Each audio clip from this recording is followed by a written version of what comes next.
수필이에요. 자, 수필의 목적이 뭐야? 자기의 생각이나 그런 거. 맞아. 자신의 생각이나 깨달음, 느낀 점을 써요. 왜 썼을까요? 지금 생각하고 깨달았으면 됐지? 알려주고 싶어. 맞아요. 교훈을 주고 싶어서. 자기가 깨달은 바를 이제 교훈 사람들에게 생각을 바꾸게 하거나 교훈이나 깨달음을 주기 위해서라고 생각을 하시면 돼요. 그럼 중수필이라는 것은 무슨 말일까요? 무슨 중자를 쓸까요? 가운데 중. 가운데 중자? 경자. 그럼 경수필 경자는? 살짝 여러분 경중을 따지다 이런 말 들어본 적 있어요? 경청할 경. 무거운. 가벼울 경자랑 무거울 중자. 그래서 경수필은 가벼운 내용에 내가 일상에서 어떤 일이 있었거나 이런 것들에 대해서 쓴다고 하면, 중수필은 사회적인 문제를 다룰 때 중수필이라고 이야기를 합니다. 그러니까 얘는 자신이 어떤 사회적인 문제에 대해서 깨달은 것을 이야기를 하겠죠. 이해되시나요? 이해되시죠? 좋습니다.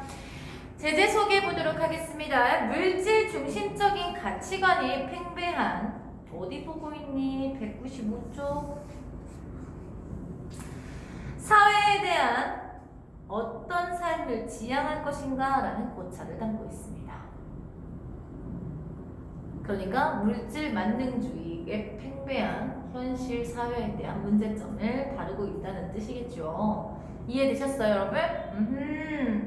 현대 사회에서는 소유를 지향해요. 물질 만능주의니까, 여러분.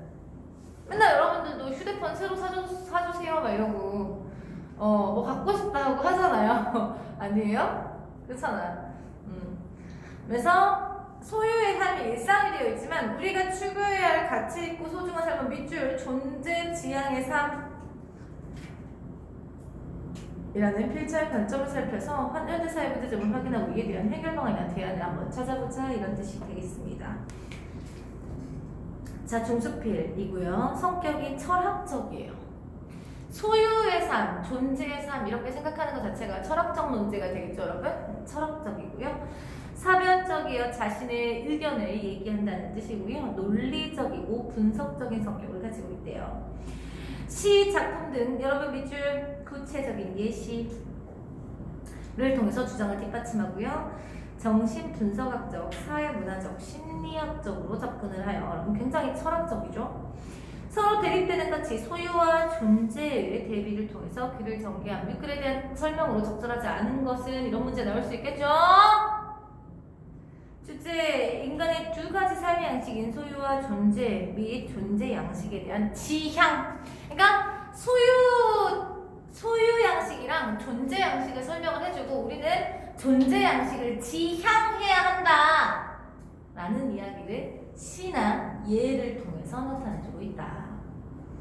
이해되십니까? 수필이니까 처음, 중간, 끝으로 돼 있을 겁니다. 그래서 짜임은 처음은 소유와 존재의 차이를 아는 것, 그러면서 존재 양식이 중요하다라는 이야기 해주고요. 여러 시적 표현의 실제 예시를 들어줘요. 그 다음에 안정감과 불안감, 이게 여러분 소유 양식은 우리는 이걸 소유하면 안정감을 느낀다고 생각하는데 소유했다는 건 언젠가?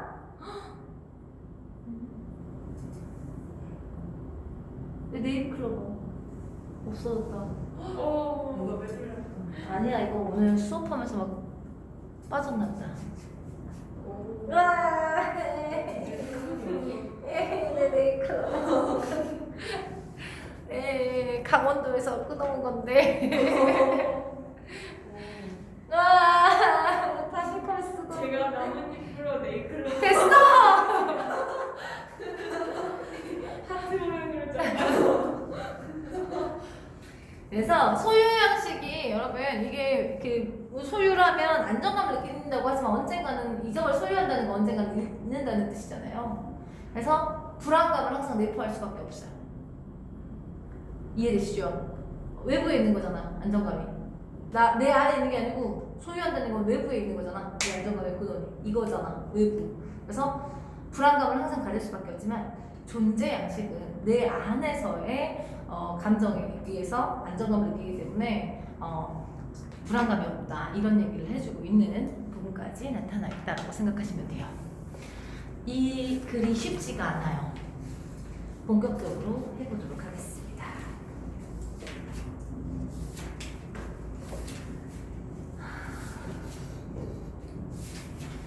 자, 소유 양식과 존재 양식을 먼저, 그러니까 소유의 양식을 따라하는 삶과 존재 양식을 따르는 삶에 대해서 이야기하려면 먼저 소유가 뭔지 존재가 뭔지에 대해 설명을 해야 될 거 아니에요.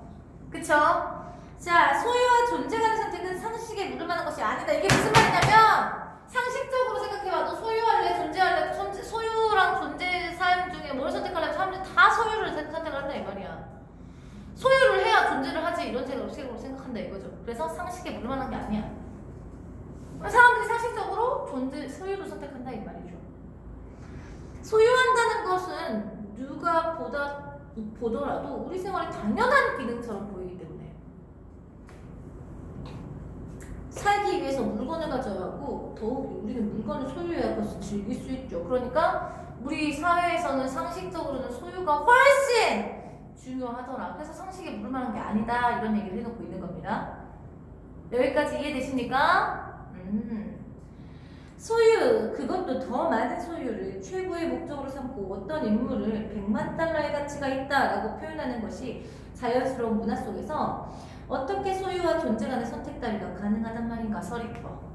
당연히 소유를 선택하게 되더라. 오히려 존재의 본질이 소유이기 때문에 만일 인간이 아무것도 소유하지 않으면 그는 아무것도 아니라고 생각할 것이다 사람들이. 그러면 우리 지금 사회가 물질 만능주의다. 소유에 굉장히 큰 가치를 가지고 있다라는 이야기를 해놓고 있는 거죠. 여기까지는 어렵지 않죠? 그러나 역정나서 역정. 왜 이 사람은 존재 가치를 더 중요하게 생각하니까요. 그러니까 그러다가 나와줘야 될 거 아니에요. 위대한 인생의 스승들은 소유와 존재 간의 선택을 가장 중요한 문제로 삼았어. 자, 상식에 물을 만한 일도 아니고 너무 당연한 거래 소유를 선택하는 게. 근데 우리가 배워야 된다고 생각하는 위대한 스승들은 항상 소유의 존재에 대해서 굉장히 고민을 많이 하셨어. 이런 얘기를 했어. 그러니까 이거 사실은 고민해야 되는 문제야 라는 걸 이야기해주고 싶은 거지. 왜 우리가 인생의 스승이라고 하는 사람들 대단한 사람들이잖아. 이 사람들은 그런 고민을 했어. 근데 너네들 왜 고민 안 해? 이런 의미인 거예요. 이해됐어요? 첫 번째 예시 누구? 인생의 스승 누구? 첫 번째 예시 누구? 부처님. 해탈을 이루기 위해서 소유를 갈망하는 삶을 버리려고 하셨고요. 두 번째 예수. 자기 목숨을 구원하는 사람들은 그 목숨을 잃고 오히려 신을 위해서 자기 목숨을 잃는 사람들이 구원될 것이니 사람들이 온 세상을 얻고도 자기를 위해 무엇이 유익할 것이냐. 이해됐습니까 여러분? 모든 것을 소유해도 자기를 잃어버리고 구원받지 못하면 무엇이 유익할 것이냐라고 했습니다. 독일의 철학자 에크하르트는 아무것도 소유하지 않고 자신을 여러 비어있게 하는 것, 자기의 자아에 끼어들지 않도록 하는 것, 정신적인 부와 힘을 성취하기 위한 조건이다. 정신적인 부와 힘이 여러분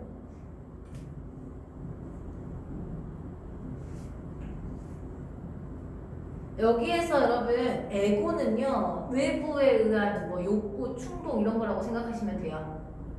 이해되셨어요? 슈퍼 에고가 원래 가지고 있는 이드 조자어가 슈퍼 에고. 그래서 여기에서는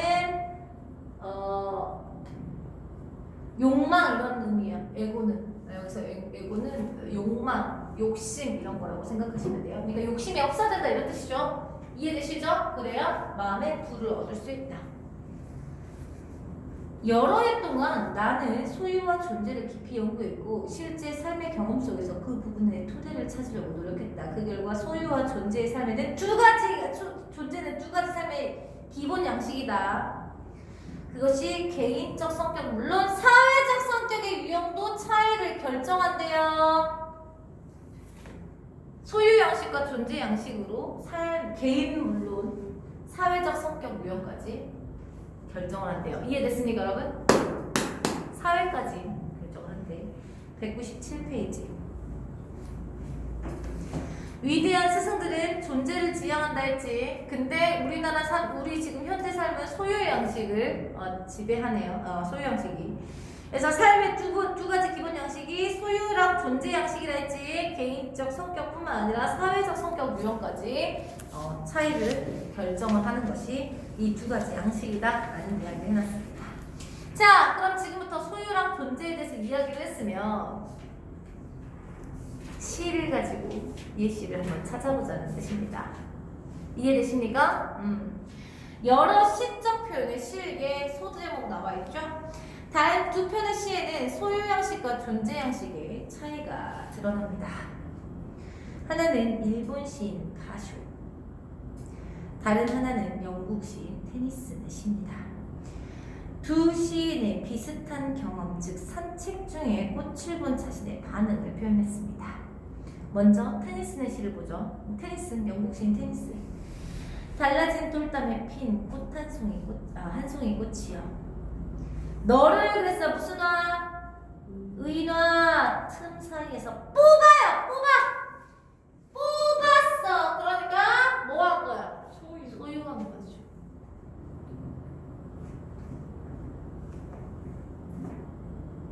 뿌리째 내 손에 들고 있네. 왜 이렇게 하는지 이유가 나와요. 작은 꽃이요. 만일 너에 관한 것, 뿌리와 네 모든 것을 알 수 있으면 나는 신도 인간도 훤히 알 수 있으리. 그러니까 진리를 깨닫기 위해서, 진리를 알기 위해서 소유를 한다. 모든 걸 알기 위해서. 이해되시죠? 얘는 자신의 목적을 위해서 소유를 해버린 거죠. 이해되시죠, 여러분? 좋습니다. 그리고 바쇼의 시 여러분 비슷해요. 둘 다 산책을 하면서 꽃을 본 거야. 가만히 살펴보니 냉이꽃이 피어있네. 울타리 밑에 도치법 사용했고요. 영타법 사용했네요. 보기 위해서 끝난 거죠. 가만히 살펴본 걸로 끝난 거야. 이렇게 본 거야. 동영상이 안 보여서 안타깝다. 지금 되게 웃긴 자세인데 이렇게 본 거야. 이렇게 본 거야. 이렇게. 그래서 손에 꺾거나 꺾지 않았어요. 그쵸? 얘가 이 상태로 존재한 것을 존중해놨죠. 무슨 말인지 알겠어요? 양식이 다른 거야. 한 사람은 소유 양식을, 한 사람은 존재 양식을 보여주고 있는 거죠. 이 두 시의 차이는 크다. 테니스의 반응은 꽃을 소유하는 것이죠. 그는 꽃을 뿌리째 뽑아놨죠. 그는 신과 인간의 본성에 대한 통찰을 얻기 위해서 꽃의 본질을 놓고 지적 명성에 잠기지만 꽃은 그 결과 어떻게 됩니까? 죽겠죠. 여기서 테니스는 살아있는 것을 해체함으로써 진리를 찾으려는 사람들에 비유할 수 있습니다. 됐습니까? 됐어요?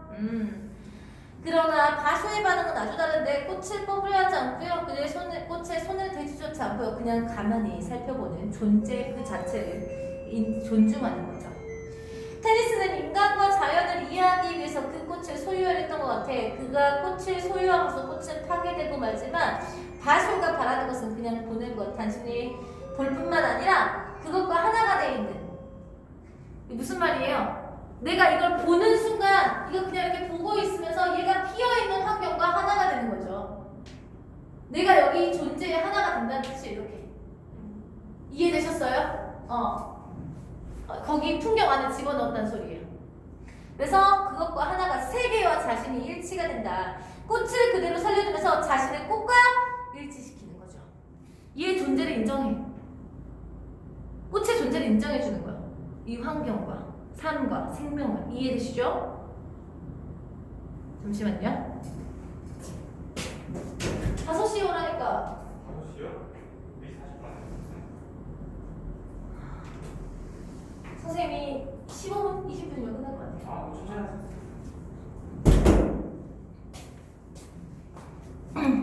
자, 옆에 보도록 하겠습니다. 199쪽. 테니스인가 바쇼 보이시죠, 여러분? 정리되어 있는 거 보시고 3번 볼게요. 3번. 테니스인가 바쇼 경험은 똑같습니다. 산책 중에 꽃을 봤습니다. 테니스는 꽃의 뿌리를 뽑았고요. 바쇼는 바라봤고요. 의도는 테니스는 진리를 소유하고 바쇼는 자연과 일치를 하고 싶었어요. 결과 테니스는 꽃의 생명이 파괴됐고 바쇼는 꽃의 생명이 이어지죠. 그래서 테니스는 소유 양식, 바쇼는 존재 양식인 걸 확인할 수 있습니다. 됐습니까? 어렵지 않죠? 한편 독일의 대부도 괴테는 다음과 같은 시를 지었대요. 발견. 나홀로 그렇게 숲속을 걸었지. 비슷한 경험이네요. 산책을 했네요. 아무것도 찾지 않으리라. 이 아무것도 찾지 않으리라라는 것은 어떤 목적을 가지지 않고 간 거예요. 이해되시죠? 그런 생각이 잠긴 채 그늘 속에서 나는 한 떨기 꽃송이를 보았어. 별처럼 지기법 반짝이며 작은 눈동자처럼 지기법 아름다웠어. 쉽게 말해서 존재 자체의 아름다움을 인식해요. 이 꽃이 살아있는 이 모습에서 아름다움을 느낀 거예요. 이해됐습니까, 여러분? 꽃이 존재하는 것에서 아름다움을 느꼈어요. 나는 그 꽃을 꺾으려고 했어요. 소유하려고 했어. 그랬더니 꽃이 나한테 난 꺾여 시들어버릴 테죠. 네가 소유하면 난 죽을 텐데. 나는 그것을 아름다운 정원에다 심으려고 뿌리째 파내어서 집으로 갔어요. 문제 해결. 그러자 그 꽃은 조용한 구석에서 다시 살아났어. 이제 가지가 뻗어나가고 자꾸자꾸 꽃을 피우네. 생명을 번성시켰습니다. 여러분, 얘도 존재 양식이에요. 근데 바쇼보다는 조금 더 가운데쯤에 있는 느낌이죠. 무슨 말인지 알겠죠? 왜 그러냐면 우선은 소유하려고 했고, 이해되시죠? 깨달아서 바꾸긴 했지만 이걸 자기 근처에다가 심어 놓으려고 했기 때문에. 자, 아무 생각 없이 산책하고 있었던 괴테는 아름다운 작은 꽃을 발견하고 테니스가 똑같이 꽃을 걷고 싶은 충동에 잠시 이끌립니다. 그러나 괴테는 그것을 꽃을 죽이는 결과임을 깨닫고 괴테에게 꽃은 당당히 살아있는 생명이기에 꽃을 그에게 말을 하며 경고를 합니다. 그래서 그는 앞에 두 시인과 다른 방법으로 문제를 해결하는데요. 그는 꽃을 뿌리채 뽑아서 정원에 다시 심음으로써 그 생명이 파괴되지 않도록 합니다. 괴테는 말하자면 테니스과 바쇼 사이에 있는 것. 됐습니까? 결정적인 순간 괴테에게 생명의 힘은 단순히 지적 호기심보다 더 강했던 거죠. 생명의 힘이 훨씬 더 중요해. 생명이 훨씬 더 중요해. 지적인 것보다. 그러니까 얘는 결국엔 존재 양식인 거예요. 생명을 존중했잖아요. 이 아름다운 시에서 자연 탐구에 대한 괴테의 철학이 잘 드러나죠. 꽃에 대한 테니스의 생각은 소유 형식. 뿌리째 뽑아둔 꽃은 물질의 소유가 아니라 지식의 소유를 암시합니다. 지식의 소유예요. 반면 꽃에 대한 바쇼와 괴테의 생각은 존재 양식입니다. 존재 양식이라 어떤 것을 소유하지 않고 소유하려고 갈망하지 않으면서 가로치세요. 이거 정의죠. 존재 양식이란 거 정의. 소유하지 않고요. 소유하려고 갈망하지도 않아 살아있는 것을 즐거워하고 자기의 재능을 생산적으로 사용해서 세계와 하나가 되는 삶의 양식. 선생님, 얘 소유하려고 갈망했는데요. 얘 존재 양식 아니겠네. 아니죠. 얘 뒤에 뭐라 했어요? 자기의 재능을 생산적으로 사용한다. 괴테는 지금 자신의 재능을 생산적으로 사용해서 꽃이 더 만발하게 만들어놨죠. 그쵸? 이해되시죠? 그래서 소유 형식이라고 보시면 될 것 같아요. 존재 형식이라고 보시면 될 것 같아요. 근데 집으로 가져왔으니까 소유기도 한 거 아니에요? 그러니까 가운데에 놓잖아요. 그러니까 얘가 소유하려고 갈망을 했어요. 그렇지만 그걸 문제 해결해. 얘 생명은 존중해. 이해됐어요? 생명은 존중해. 그러니까 그 앞에 나온 바쇼처럼 여기 있는 환경까지 하나가 되지는 못하지만 자신의 능력을 사용해서 자신의 재능을 생산적으로 사용해서 더 만발하게 만들었잖아요. 그쵸? 그래서 가운데 정도 있다라고 얘기를 할 수가 있는 거예요. 이해되셨어요? 그래서 201페이지. 괴테의 시에 나타난 태도가 소유하면서 존재하게 한 생명을 빼앗지 않았다는 뜻이에요. 그래서 밑에 보시면 테니스과 바쇼 사이의 괴테가 드러나요. 보이세요? 그 중간 정도에 있다 생각하시면 돼요. 존재 양식의 의미, 어떤 것을 소유하지 않고 소유하려 갈망하지 않고 살아있는 것을 즐거워하고 자기의 재능을 생산적으로 사용한 세계와 하나가 되는 삶의 양식을 이야기한다. 됐어요? 됐어? 좋습니다. 자, 다음 페이지. 안정감과 불안감. 우리는 자신이 소유하고 있는 것을 알고 있기에 매달려서 안정감을 찾습니다. 이 소유한 것에 매달려서 안정감을 찾아요. 네, 소유하고 있으니까. 무슨 말인지 알겠죠? 미지의 것이나 불확실한 것에 향해서 발걸음 내는 것은 두려워. 그래서 우리는 그것을 회피하려고 하는 거죠. 이거 소유하고 있는 건 확실한 거잖아요. 그래서 불확실한 것에 대해서 회피하려고 해요. 우리는 유아일 때 자기 육체와 어머니 품만 가지고 있을 뿐 점차로 우리는 세계를 향해 우리 자신을 서게하고 세계 속에 자기 자리를 만드는 과정을 시작합니다. 쉽게 말해서 여러분, 처음에는 엄마의 품만 에서, 그러니까 처음에는 엄마의 품만 가지고 있다가 점차 세계를 향해 우리 자신을 소개하고 세계 속에 자리를 만들려고 해. 내 자리를 만들려고 해. 이해되시죠? 자꾸 소유 양식으로 간다 이 말이야. 어머니, 아버지, 형제자매 장난감을 갖게 되고 지식, 직업, 사회적 지위, 배우자, 자녀를 갖게 되고 좀 더 지나면 내생이라고 말한 것, 즉 매장지나 생명보험, 유언각 같은 것도 소유하게 된다 이 말이죠. 사람들이 계속 이렇게 살면서 소유하는 것도 늘려가요. 그러나 이렇게 소유의 안정감을 느끼면서 한편으로는 새로운 것에 대한 이상을 가진 사람들이나 세계를 개척하는 사람들, 전진한 용기를 가진 사람 찬양해. 왜? 내가 못 그러니까. 내가 못 그래. 두려워서 나 못 그랬잖아. 그치? 앞에서 그랬잖아 여러분. 사람들이 모르는 거에 대해 두려워한다니까요. 그래서 자기 거 못 버려요. 새로운 곳에 못 가요. 버리고 갈 수가 없어. 그러다 보니까 새로운 것에 도전하고 자기 거 다 버린 사람들을 대단하다고 생각하는 거예요. 이해돼요? 찬양해. 신화에서 이런 사람들의 양식을 영웅이라고 합니다.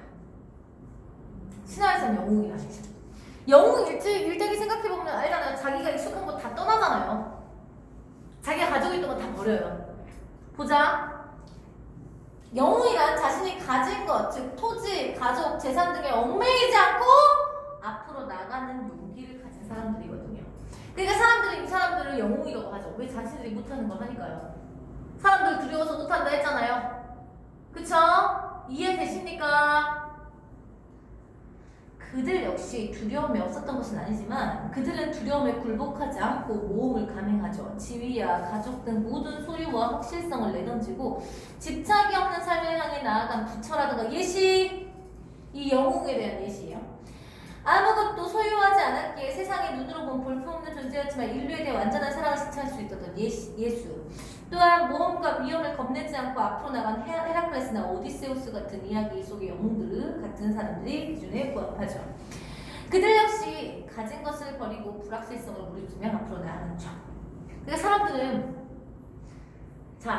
우리가 이들을 영웅을 찬양하는 것은 우리도 할 수만 있다면 이들이 사는 방식대로 살고 싶기 때문이죠. 근데 우린 두려워서 못한다 이 말이죠. 할 수만 있으면 이들 영웅처럼 살고 싶은데, 그러나 두려움 때문에 우리는 그러한 방식으로 살 수 없다고 믿는 자, 오로지 영웅들이나 저 사람들이니까 저렇게 살 수 있지 이렇게 생각한다 이 말이에요. 영웅은 우상이 되고 우리는 우리 자신을 움직일 수 있는 능력을 우리 우상들에게 넘겨준 채 현재의 장소에 그대로 머무른다. 우리는 영웅이 아니다 라는 까닭을 내세우고 자기 합리화를 해. 왜? 나 두려워서 못하거든요. 무슨 말인지 알아먹었어요? 이해돼? 이 논리는 어떻게 보면 영웅이 되는 것이 바람직하기는 하지만 한편으로 어리석고 자기 이익에 반하는 뜻을 내포하고 있는 것처럼 보이지만 그런 뜻이 아닙니다. 조심성이 많고 무언가 소유하고 있는 사람은 안정감을 느끼는 것 같지만 필연적으로 불안할 수밖에 없어요. 이제부터 나올 겁니다. 왜 필연적으로 불안할 수밖에 없는지. 아까 선생님 말했죠? 외부에 있기 때문이에요. 안정감을 느끼는 게. 돈, 명성, 그들의 자아 등 자신이 가지고 있는 것, 즉 자신의 외부의 어떤 것에 의존하고 있기 때문이다. 불안감을 느끼는 게. 이걸 가지고 있으면서 여러분, 이걸 가지고 있으면서 내가 안정감을 느끼면 휴대폰 잃어버렸을 때 당연히 불안감을 느끼겠죠. 잃어버릴 수도 있겠다. 내가 높은 자리에 올라가서 이 높은 자리를 소유하고 있을 때 이 높은 자리에서 떨어질 수도 있겠다 라는 불안감을 가질 수밖에 없다는 거. 그래서 소유는 필연적으로 불안정을 가지고 있다는 거죠. 불안감을. 이해되시죠? 옆에 203페이지. 현대인들 소유 양식을 추구하지만 미지 있고 불확실한 것을 회피하려고는 해. 근데 영웅들의 삶을 살고는 싶어. 근데 두려워서 못 산다 했지. 그러면서 합리화해줘. 소유 형식이 지닌 문제점을 했어. 필연적으로 불안할 수밖에 없어. 왜? 외부의 것에 의존하니까. 여기까지 이해돼요? 맨 마지막 장 보겠습니다. 만약 그들이 자기가 소유한 것을 잃어버리면 어떻게 되겠냐? 실제로 소유한 것을 잃어버릴 수도 있는 것이 잃어버릴 수도 있는 것. 소유한다는 것은 잃어버릴 수도 있다는 것이죠. 이해됐습니까? 소유했다는 건 잃어버릴 수 있다는 거예요. 물건은 너무 당연하고 지위도 너무 당연하죠, 여러분? 명성도 너무 당연하게 잃어버릴 수 있는 거고요. 심지어 사랑도 잃어버릴 수 있는 거죠. 소유하는 것 중에. 사람은 자기 재산을 잃을 수 있으며 지위, 친구들도 마찬가지죠. 또한 사람은 어느 순간 자신의 생명도 잃어버릴 수 있고요. 아니면 조만간 잃도록 되어 있기도 하죠. 평생 살 수는 없으니까요. 만약 나의 소유가 곧 나라면 소유하고 있는 것을 잃어버렸을 때 나는 누구냐? 그릇된 삶의 방식에서 패배한 김 빠진 슬픈 증거물 외에 아무것도 아닐 것이다. 지가 물었고 지가 대답했어. 자문차다. 그러니까 니들이 소유 형식대로 살면 니들이 소유한 거 다 잃어버리면 니가 뭐가 돼? 너 아무것도 아니죠 뭐. 그러니까 소유 형식은 언젠가는 끝나. 언젠간 잃어버려. 다 잃어버렸을 때 니가 무슨 가치를 가지게 되겠니? 그러니까 소유 형식이 중요한 게 아니고 뭐가 중요하다? 우리는 뭘 따라야 돼? 존재 형식을 따라야 된다. 라는 걸 이제부터 얘기를 할 거예요. 이해됐어요? 소유 양식이 지닌 문제점이에요. 이해됐습니까? 소유 양식이 지닌 문제점이에요. 자, 소유하고 있는 것을 잃어버릴 수 있기 때문에 나는 필연적으로 가지고 있는 것을 잃어버릴까 봐 항상 걱정하게 됩니다. 도둑을, 경제적 변화를, 혁신을, 병을, 죽음을 두려워하죠.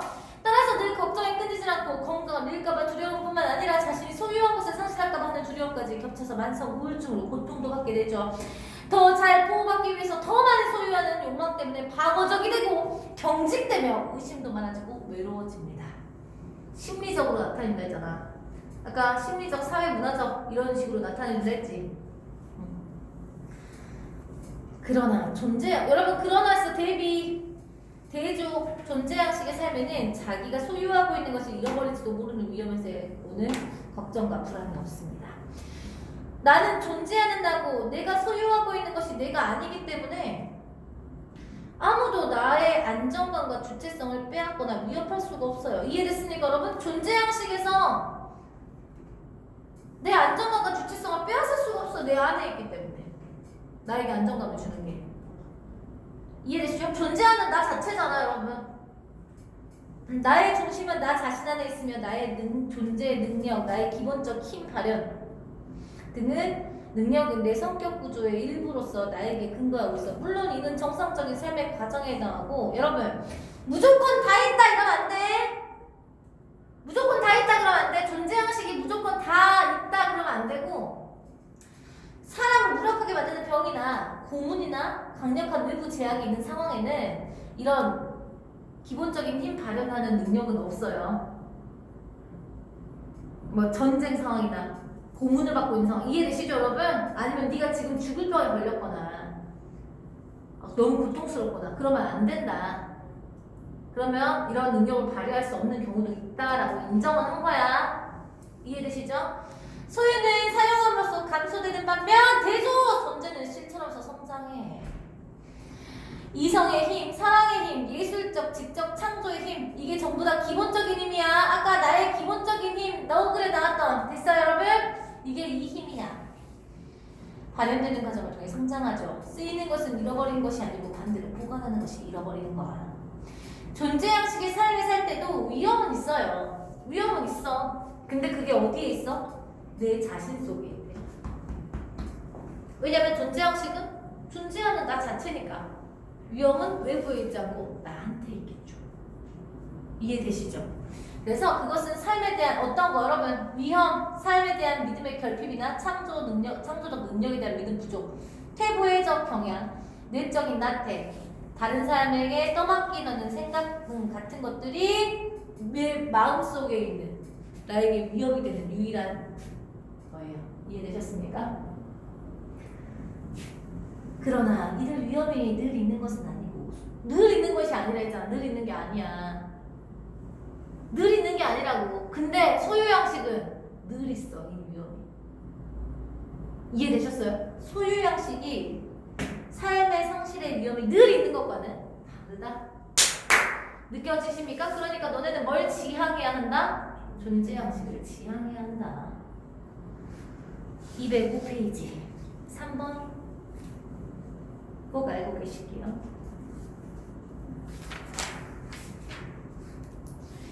됐어요, 여러분? 네. 네, 좋습니다. 오늘은 뒤에 여러분 협력하는 의사소통은 내일 할게요. 네. 숙제 있어요. 내일까지 협력하는 의사소통하고 내일 협상까지 할게요. 협상까지. 네. 내일 협상까지 해서 9단원을 끝내보도록 하죠. 벌써. 벌써도 아니야. 너네 복습할 시간이 있으려나 모르겠다. 8단원 워낙에 어려워서. 중세국어. 내신 적중 풀어. 문제까지 풀어가요? 아니 지금 풀어. 아, 211 보내줘? 네. 알았어. 오. 내일까지 풀어. 네.